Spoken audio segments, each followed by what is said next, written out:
ধারাবাহিকভাবে কোনো খেলোয়াড় ব্যর্থ হলেই চারদিক থেকে শুরু হয় সমালোচনা। এখনও দলে কেন এই ক্রিকেটার? সামাজিক মাধ্যম থেকে উঠে আসে এমন অনেক প্রশ্ন। সব মিলিয়ে প্রায়শই সমর্থকদের সমালোচনার নিশানায় পড়তে হয় ক্রিকেটারদের, যেখানে বাদ যাননি অভিজ্ঞ মুশফিকুর রহিমও।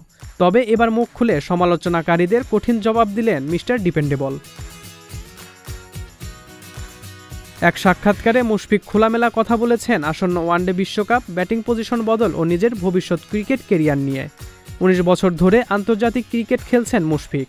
নানা সময় মুশফিকের মন্থর ব্যাটিং ও শট খেলার ধরন নিয়ে সমালোচনা ওঠে সমর্থকদের মাঝে।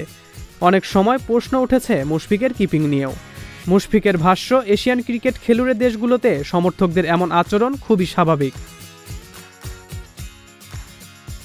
মুশফিক বলেন, স্পেশালি এশিয়া ক্রিকেটগুলোতে এরকম কেস তো স্বাভাবিক। সবার প্রত্যাশা অনেক বেশি থাকে, কিন্তু একই সাথে আমাদের এটাও ভাবতে হবে যে একটা প্লেয়ার সব সময় ভালো খেলবে এটা সত্যি নয়। সেটা আপনার ওপেনিংয়ে হতে পারে, মিডল অর্ডারে হতে পারে, লেট মিডল অর্ডারে হতে পারে। তো আমার কাছে মনে হয় সেই বাস্তবতাটা সবারই মেনে নেওয়া উচিত। তিনি আরও বলেন, সবাই যদি আরেকটু বাস্তবতা মেনে প্রতিক্রিয়া করে তাহলে আমার মনে হয় ভালো। একই সাথে আমি মনে করি এরকম একটা গ্রুপ থাকবে যারা সব সময় এরকম কথা বলার চেষ্টা করবে। এটা খুবই স্বাভাবিক। এজন্যই বিধাতা আমাদের দুইটা কান দিয়েছেন। আপনি এক কান দিয়ে ভালো জিনিস শুনবেন, তো অন্য কান দিয়ে মন্দ জিনিসগুলো বের করে দিবেন।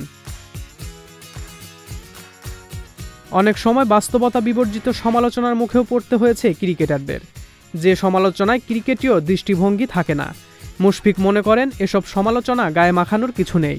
নেতিবাচক ভাবনার চেয়ে নিজের খেলাতেই মনোযোগী হতে চান mister dependable. Sajal Khan, Mahajan IT.